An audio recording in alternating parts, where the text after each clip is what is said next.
Here I have ALCATEL 1B, and today I'm going to show you how to change keyboard language on this device. So firstly, you will have to open Settings, then go to the System section, Languages and Input, Virtual Keyboard, Gboard, Languages, Add Keyboard.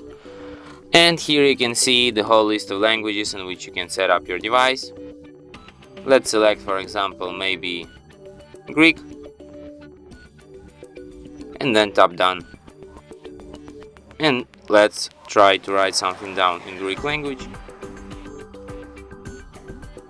And as you can see, now I have Greek layout on my keyboard here.